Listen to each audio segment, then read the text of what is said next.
Channel. हमारे पिछले video में हमने आइल्स रीडिंग के मैचिंग फीचर्स क्वेश्चन के बारे में डिस्कशन की थी। हमने देखा था कि जो मैचिंग फीचर्स क्वेश्चन हैं उनको कैसे अटेम्प्ट किया जाता है और उनको अटेम्प्ट करते हुए कौन-कौन सी जो चीज़ें हैं हमें ध्यान में रखनी है। आज पार्ट 3 है आइल्स रीडिंग का और ये 6th वीडियो है मेरे फ्री आइल्स सीरीज़ का। और इस वीडियो में हम ट्रू, फॉल्स और नॉट गिवन क्वेश्चंस के बारे में बात करने वाले हैं। ट्रू फॉल्स और नॉट गिवन क्वेश्चंस जो हैं वो बहुत ही ज़्यादा स्टूडेंट्स के फेवरेट क्वेश्चंस रहते हैं इन द होल रीडिंग।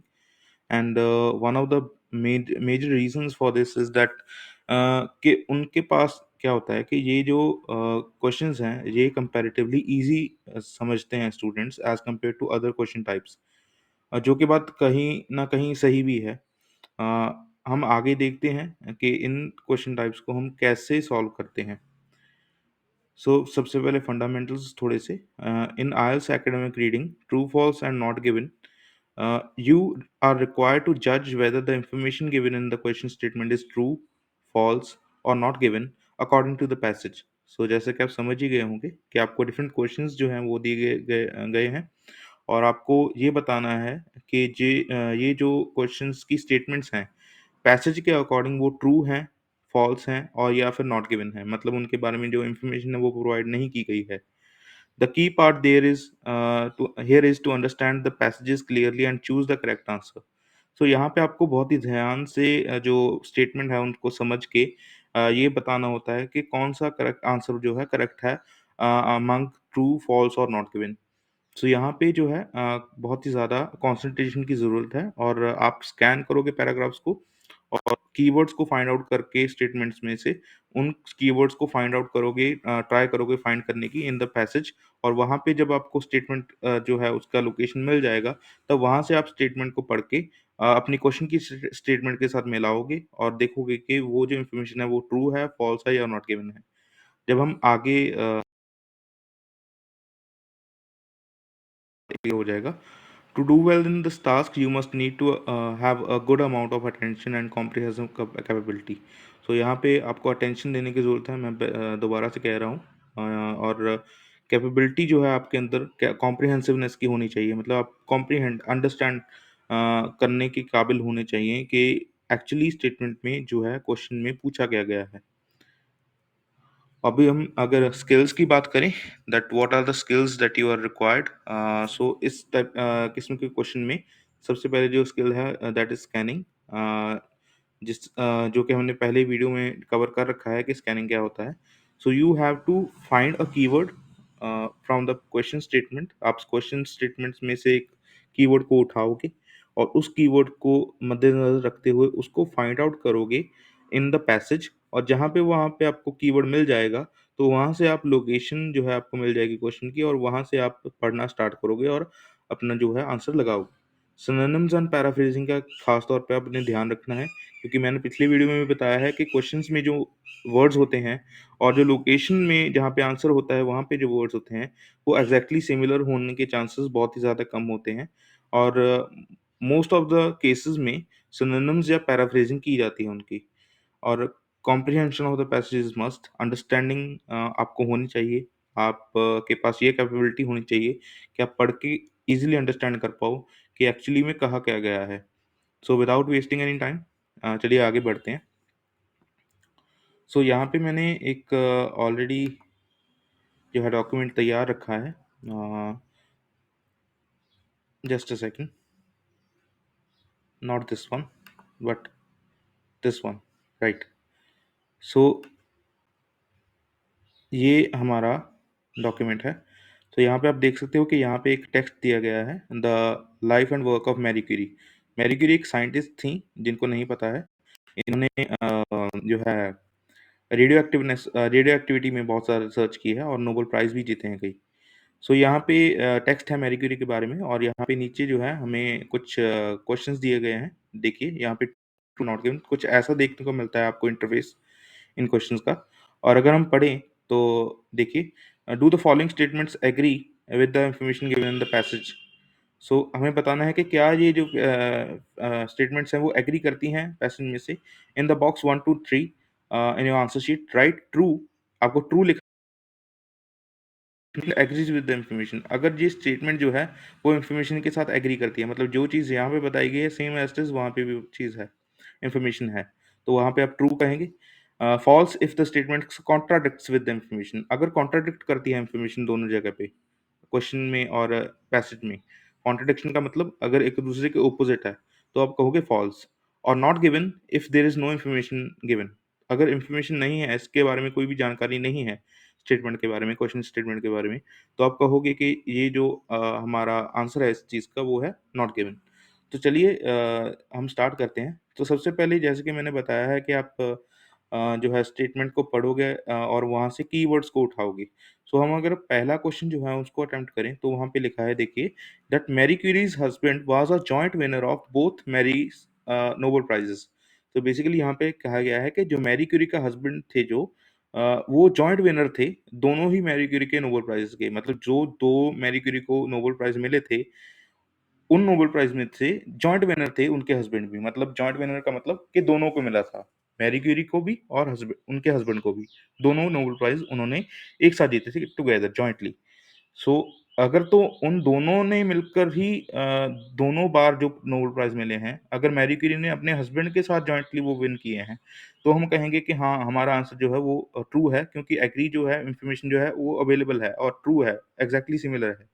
लेकिन अगर दोनों जो अ, इनके जो प्राइजेस हैं नोबेल प्राइज वो मैरी क्यूरी ने अपने हस्बैंड के साथ नहीं जीते हैं, तो आएगा फॉल्स।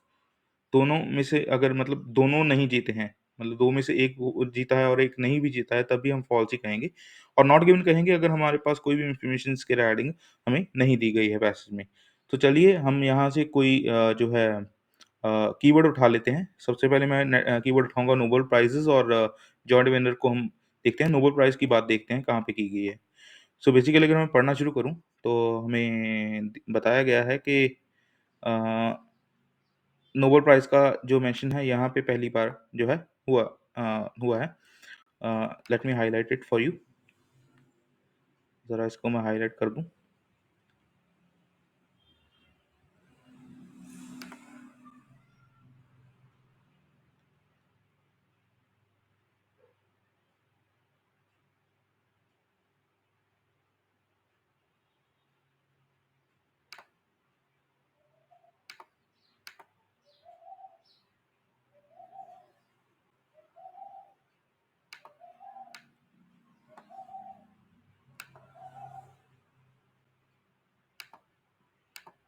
ओके, सो देखिए यहाँ पे नोबेल प्राइज़ का मेंशन है और यहाँ पे भी है एक्चुअली, सॉरी। अ, सो यहाँ पे नोबेल प्राइज़ का मेंशन है। सो अगर हम पढ़ना शुरू करें, थोड़ा-सा ही है, तो मैं स्टार्टिंग से ही पढ़ दे रहा हूँ। Marie Curie is probably the most famous women scientist who has ever lived. So Marie Curie कहते हैं कि शायद सबसे ज़्यादा फेमस वुमेन साइंटिस्ट हैं जो कि आज तक हुई हैं। बॉर्न मारिया इन पोर्टलैंड इन 1867। इनका जन्म यहाँ पे हुआ था, पोर्टलैंड में। और she is famous for his work in her work in radioactivity and was twice a winner of Nobel prize. So इन्होंने 2 बार जो है नोबेल प्राइज वो जीता है रेडियो एक्टिविटी की फील्ड में। With her husband Pierre Curie and Henri becquerel, she was awarded the 1903 Nobel prize. So उनको एक एक नोबेल प्राइज मिला था 1903 में, 1903 में, विद उनके हस्बैंड के साथ पेरी क्यूरी था जिनका नाम, और एक और साइंटिस्ट थे हेनरी, उनके साथ। तो एक नोबेल प्राइज तो ये हो गया। And was the then sole winner of the 1911 Nobel prize for chemistry. So उनको एक और नोबेल प्राइज मिला था 1911 में, जिनकी ये सोल विनर थी। सोल का मतलब होता है सिंगल, मतलब वो इनको अकेले मिला था। मतलब क्या है कि एक तो इन्होंने अपने हस्बैंड और एक और साइंटिस्ट का साथ जीता था 1903 में, और एक नोबेल प्राइज जो है इनको वो इन्होंने अकेले जीता था, सोल विनर थे ये 1911 में। इसका मतलब क्या हुआ कि दोनों इन्होंने जो अवार्ड्स हैं अपने हस्बैंड के साथ जॉइंटली विन नहीं किए हैं। तो इसलिए हमारा जो इन्फॉर्मेशन है वो कॉन्ट्राडिक्ट कर जाती है और हमारा आंसर जो है वो क्या आएगा, फॉल्स। Got it? ओके, सो आगे बढ़ते हैं। सो सेकंड जो क्वेश्चन है उसमें देखिए, Marie became interested in science when she was a child. So Marie जो है वो साइंस में उनका इंटरेस्ट डेवलप डेवलप हो चुका था जब वो एक मतलब अपनी चाइल्डहुड में थी। सो अगर बचपन में ही उनको इंटरेस्ट था साइंस में, तो हमारा आंसर जो है ट्रू ट्रू हो जाएगा। अगर बचपन में नहीं था उनका इंटरेस्ट, बाद में डेवलप हुआ है, फॉल्स लगा देंगे। लेकिन अगर हमें बताया ही नहीं गया है कि उनका इंटरेस्ट कब डेवलप हुआ इस फील्ड में, तो हम क्या लगाएँगे? नॉट गिवन लगाएँगे। हाँ जी, तो यहाँ पे अगर हम कीवर्ड का बात करें, तो कीवर्ड हम यहाँ से उठाएँगे उनके चाइल्डहुड के बारे में बात। सो चाइल्डहुड की बात देखते हैं, उनके चाइल्ड होने की बात देखते हैं। सो अगर हम ध्यान से पढ़ें, तो आपको यहाँ पे मिल जाएगा चाइल्डहुड, देखिए, ये वो यहाँ पे चाइल्डहुड का बात हुआ है। और from childhood Marie was remarkably for her sorry, Marie was remarkable for her prodigious memory. So उनकी शार्प मेमोरी के लिए वो बहुत ही ज़्यादा मतलब फेमस थी। And at the age of 16 won a gold medal in on completion of her secondary education. उन्होंने 16 साल की उम्र में गोल्ड मेडल जीता, ठीक है। Because of her father's lost his savings through bad investment, she then had to take work as a teacher. उनको एक टीचर के तौर पर काम करना पड़ा था, ठीक है, फाइनेंशियल कंडीशन की वजह से। From her earnings she was able to finance her sisters medical studies. उन्होंने अपनी अर्निंग्स के साथ अपनी सिस्टर की जो पढ़ाई थी उसके पैसे दिए, ठीक है, on the understanding that Bronia would in turn later help her to get an education. So उन्होंने अपनी सिस्टर को जो है यहाँ पे लिखा है कि उन्होंने अपनी सिस्टर को फाइनेंशियली हेल्प की थी मेडिकल स्टडीज पूरी करने के लिए पेरिस के अंदर, ऑन द अंडरस्टैंडिंग दैट इस बिहाफ के बोर्निया जो है उनकी सिस्टर जो है वुड इन टर्न बदले में लेटर ऑन उनकी हेल्प करेंगी एजुकेशन लेने के लिए। ओके, सो यहाँ पे एजुकेशन की बात है, लेकिन यहाँ पे इंटरेस्ट का कोई बात नहीं आया है, इंटरेस्ट की कोई बात नहीं हुई है कि उनका इंटरेस्ट जो है चाइल्डहुड में डेवलप हुआ था। तो यहाँ पे हमारे पास कोई मेंशन नहीं है। So I would say that not given होना चाहिए आंसर। एक बात आपको बताता हूँ कि ये जो आंसर होते हैं ये हमेशा ऑर्डर में होते हैं। मतलब क्या है कि जो फर्स्ट क्वेश्चन का आंसर है वो पहले आएगा, सेकंड का उसके बाद आएगा, थर्ड का उसके बाद आएगा। सो अगर आपको मान लीजिए कि कोई क्वेश्चन का आंसर नहीं मिल रहा है, ट्रू, फॉल्स या नॉट गिवन नहीं पता चल रहा है, तो आप क्या करिए कि आप फर्स्ट का आंसर तो आपको मिल ही चुका है, सेकंड का आंसर उसके बाद आएगा, और थर्ड का आंसर अगर आपको मिल जाता है बाय चांस, मतलब मान लीजिए कि सेकंड को क्वेश्चन का आंसर आपको नहीं मिला है, लेकिन थर्ड का आपका आंसर मिल गया है, तो सेकंड का आंसर जो है वो कहाँ पे होगा? जहाँ पे फर्स्ट की लोकेशन है और जहाँ पे सेकंड थर्ड की लोकेशन है, उसके बीच में। अगर इन दोनों क्वेश्चंस के आंसर्स के बीच में आपको इसका आंसर मिल जाता है सेकंड का, तो ठीक है, लेकिन अगर नहीं मिलता है, तो इसका मतलब क्या है कि 100% जो आंसर है वो क्या है? नॉट गिवन ही है। तो चलिए हम ऐसा करते हैं, फिलहाल तो इंटरेस्ट का मार्क नहीं आया है, लेकिन हम थर्ड का आंसर देख लेते हैं। अगर हमें थर्ड का आंसर मिल गया, इसका मतलब क्या हो जाएगा कि जो सेकंड का आंसर है वो नॉट गिवन ही है। सो थर्ड देखते हैं। Marie was able to attend the Sorbonne because of her sister's financial contribution.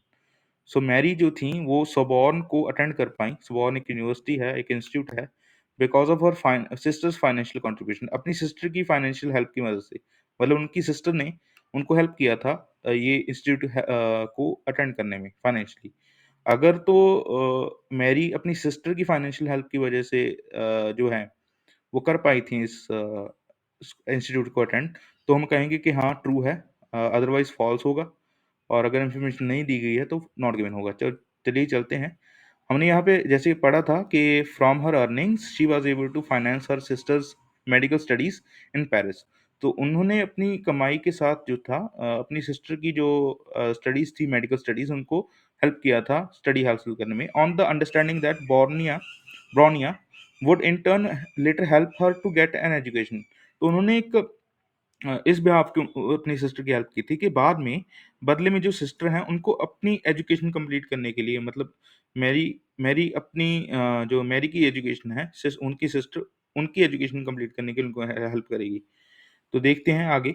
In 1891 this promise was fulfilled. सो यहाँ पे क्लियरली लिखा है कि 1891 में ये जो प्रॉमिस था ये फुलफिल हो गया था, and Marie went to Paris and began study at the Sorbonne university of Paris. So ये पेरिस की एक यूनिवर्सिटी है, यहाँ पे वो पढ़ पाई, बिकॉज ये जो प्रॉमिस था उनकी सिस्टर का कि बाद बदले में वो मैरी की हेल्प करेंगी इन गेटिंग एजुकेशन, सो वो फुलफिल हो गया था, वो पूरा हो गया था। तो इसका मतलब ये है कि मैरी की सिस्टर ने उनकी हेल्प की थी in getting education. So that's why we can say that the answer is true. So यहाँ पे जो आंसर्स हैं वो हैं not give sorry false first का, सेकंड का नॉट गिवन आ गया क्योंकि हमें कोई भी इंटरेस्ट के रिलेटेड बात नहीं पता है, यहाँ पे नहीं दी गई है, और थर्ड का आंसर जो है वो आ गया ट्रू। सो होप सो आपको ये जो लेसन है ये समझ में आया होगा। अगर कोई कुछ नहीं समझ में आया है तो प्लीज़ इस वीडियो को आप रिपीट करके देख सकते हैं। और मैं इसके साथ जो है एक टेस्ट जो है आपके लिए, प्रैक्टिस टेस्ट जो है डॉक्यूमेंट के फॉर्म में, वो लिंक में डिस्क्रिप्शन में दे दूँगा और वहाँ पे आप जाके उस टेस्ट को अटेम्प्ट कीजिए। आंसर्स भी उस में गिवन है, सो आप बाद में आंसर्स भी चेक कर सकते हैं और let me know that how much you have scored. मुझे स्कोर भी बताइए आप कमेंट सेक्शन में आके। और प्लीज़ काइंडली, अगर आपको ये जो वीडियोज़ हैं ये मतलब अच्छे लग रहे हैं, अगर आप इसको आपको यूज़फुल लग रहे हैं, तो प्लीज़ आप हमारे चैनल को लाइक, सब्सक्राइब और शेयर ज़रूर करिए, क्योंकि अभी स्टार्टिंग फेज़ में है, so we really need your help. और अगर आप चाहते हो कि आपको और ऐसा कंटेंट मिले, तो प्लीज़ मेरे इंस्टाग्राम हैंडल पे ज़रूर विज़िट कीजिएगा, link is in the description. तब तक के लिए चलिए नेक्स्ट वीडियो में मिलते हैं। और this is Amarjot Singh signing off. Bye.